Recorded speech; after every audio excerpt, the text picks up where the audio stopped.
Thank you, Acting Speaker. I rise today to contribute to the Occupational Health and Safety and Other Legislation Amendment Bill 2021. And firstly, I'd just like to respond to the member for Ferntree Gully who said that this legislation is not a priority during a pandemic. But it was only last week that the opposition was squawking about Parliament not sitting, and we need to get on with parliamentary business. Well, just some advice. We are here and getting on with parliamentary business. And that's why this legislation is before Parliament today. OH&S in the workplace is a priority for the Andrews Labor government, and I'm pleased to say that's why we are debating it today. The other thing that the member for Ferntree Gully had raised in his contribution was the lack of consultation. Well, I just want to remind the member for Ferntree Gully that back in March of this year, both WorkSafe and the Department of Justice and Community Safety engaged with many stakeholders, which included the Australian Industry Group, Victorian Chamber of Commerce and Industry, Master Builders Association Victoria, the Recruitment Consulting and Staffing Association Australia, Insurance Council of Australia, Victorian Trades Hall Council, the CFMEU, United Workers Union and Australian Workers Union. And prior to that, back in 2017-18, WorkSafe also engaged many of those same stakeholders and more employer representatives in regard to a response to the Forsyth Review.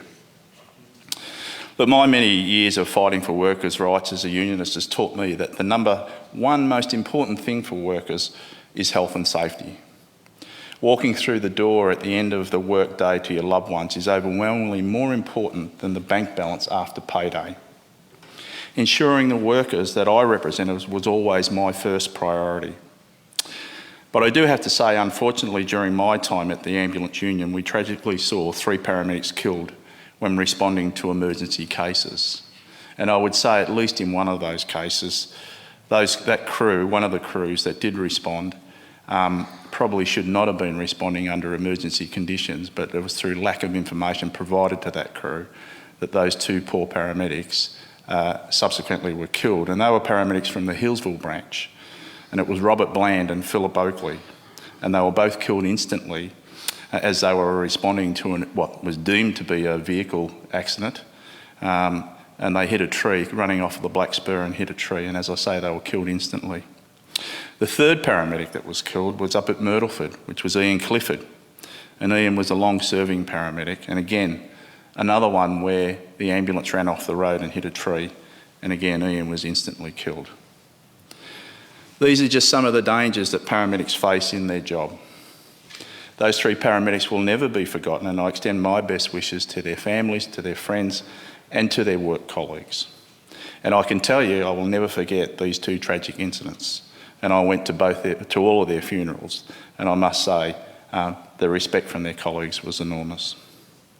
I've spoken often in this House of some of the traumatic workplace incidents that I attended as a paramedic, and in particular during the debate when this Andrews Labor government delivered the workplace manslaughter legislation. I shared my experience when I have been confronted with the pain from the catastrophe of a workplace death. During that contribution, I reflected on the Sims metal explosion in Brooklyn in 1986, and another incident where a cleaner at the Myers store in the city fell to his death, and that was also during the 1980s. 4 men died and 7 others were seriously injured in the Sims metal explosion in September 1986. And the other incident of the cleaner at Myers, he was just going about his normal business on a Saturday morning, cleaning the floors of Myers, and he was cleaning outside some lifts. And in those days, those lifts had sliding opening doors. He opened the doors, expecting to be able to stand into the lift, but unfortunately the lift wasn't there. The lift was 1 or 2 floors below. This man tragically fell to his death onto the roof of the lift below, and he died instantly. There was nothing we could have done when we arrived. Paramedics are some of the first to see the awful results of poor health and safety in workplaces that result in incidents at the workplace. Workplace incidents are preventable. The impacts reverberate through other workers, through families, through friends, through employers. Physical trauma often can develop into mental trauma long after injuries could be healed. Once again, I would like to extend my thanks and the thanks of this House to all emergency service workers, to the nurses, the doctors, the health professionals, and all those that have to deal with the aftermath of these tragic events when they unfortunately occur. I know as a former paramedic the impact that these types of events inflict on first responders, and I cannot begin to imagine the devastation that is inflicted on those loved ones who are left behind. Being safe at work is essential for every Victorian. It's a right that every worker deserves. This is something that is a priority for the Andrews Labor government in the delivering what Victorians expect from their elected representatives. Providing safe work is essential, but unfortunately I've seen the results of what unsafe working environments achieve. We still see tragic events occurring in the workplace. Even with many workers' lives disrupted during the pandemic, 68 workers died from work-related injuries or illness during 2020. That is simply unacceptable. Once again, the Andrews Labor government is delivering on our unwavering commitment to make our workplace safety laws stronger and more effective in keeping all Victorians' workers safe. The following key reforms are contained in the bill: improving the rights and protections for labour hire workers, ensuring that businesses can't use insurance or indemnity arrangements to dodge penalties for offences against workplace health and safety laws, allowing for the electronic delivery of WorkSafe inspectors' reports, notices and infringements, and giving authorised representatives of registered employee organisations, REOs, and health and safety representatives the power to take photos, measurements, sketches and recordings when they exercise their important functions under the OH&S Act. And of course, the REOs and the HSRs, they should be allowed to conduct their own investigations. We can't just rely on the employer. And of course, we know that WorkSafe inspectors are so busy, it may not be a priority for them. Providing protections for labour hire workers is one of the key reforms in this legislation. Often employers have sought to reduce workers' rights or limit their liability to provide safe workplaces. In the ordinary course of business, a labour hire worker attends the host employer's worksite and will be supervised by the host employer or their staff. But under these arrangements, the worker is not technically an employee of the host employer. Instead, the labour hire worker is usually only an employee of the labour hire provider, and obviously this causes many complications. The overwhelming number of Victorian employers do the right thing for their employees, but there are some that do not. The very nature of this type of employment relationship should not be a barrier to safe work. It shouldn't matter whether a worker is engaged via a labour hire provider or employed directly. Every worker should have the same rights when it comes to health and safety at work.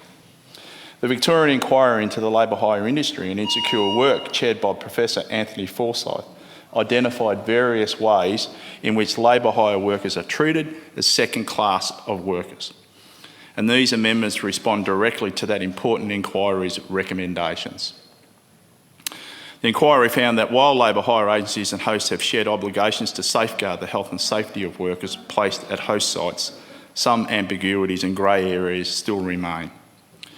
It's this lack of clarity about the duties owed to workers by a labour hire agency and host which can lead to poor workplace health and safety outcomes.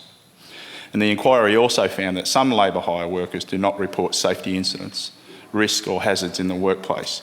They're fearful that doing so may jeopardise their future engagement at a worksite or their employment with the labour hire agency.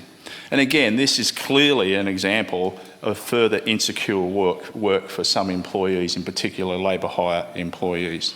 They also don't know who to go to, and they're too, as I say, in fear of reporting an incident because they may not get future work within the host site.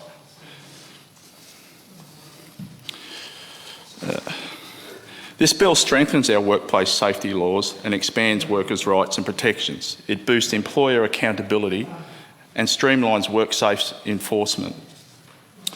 It is my hope that the workers in my electorate are kept safe at work. It is also my wish that our first responders won't ever have to attend call-outs to the horrors of industrial incidents like those that will be forever burnt into my mind during my service as a paramedic. I want to acknowledge the contributions from this side of the chamber, in particular the member for Altona for her passionate contribution. And of course the member for Altona was the previous Attorney General and Minister for OH&S and WorkCover. I thank the Minister in the other place and her staff in preparing these reforms, and I commend the bill to the House.